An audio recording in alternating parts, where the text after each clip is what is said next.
Bismillahirrahmanirrahim. Sura Takvir. Nahayeti şefqatlik ve mehribon Allah'ның ismi bilan boshlayman. İze'ş-şemsu kuvvirat. Kunning nuri o'chgan chog'da. Ve ize'n-nucumu kadarat. Yulduzlar to'kilgan chog'da. Ve ize'l-cibalu suyirat. Tog'lar gumron bo'lgan chog'da. Ve ize'l-isharu uttilat. Bo'g'oz to'gilar tashlab etilgan chog'da. Ve ize'l-vuhushu hushirat.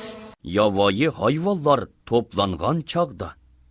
Ve ize'l-biharu sujjirat. Dengizlar o't bo'lib lavuldigan chog'da. Ve ize'n-nufusu zuvwijat. Jonlar o'z qayoshlariga qo'shilgan chog'da.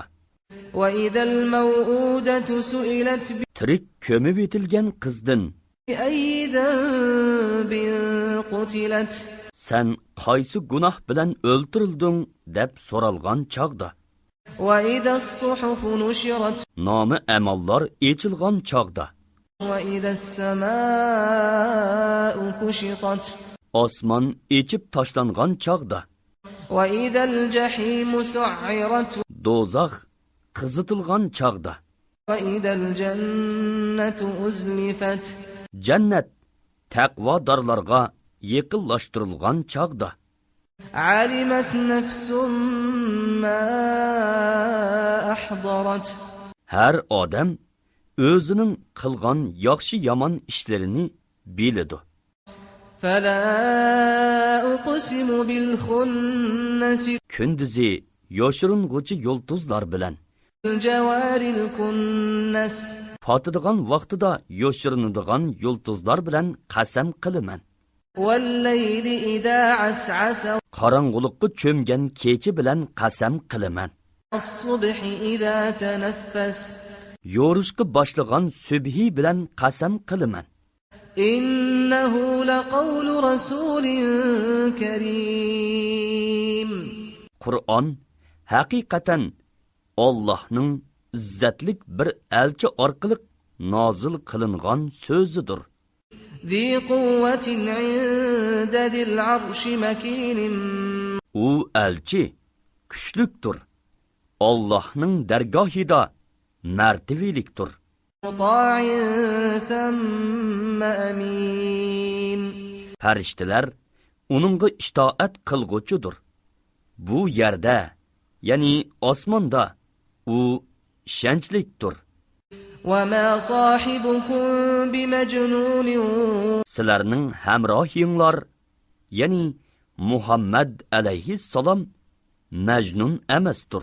Wa laqad ra'ahu bil ufuqil mubin. U, ya'ni Muhammad alayhissalom Jibrilni haqiqatan ro'shan ufuqning sharqida ko'rdi. Wa ma huwa 'alal ghaybi bidanin.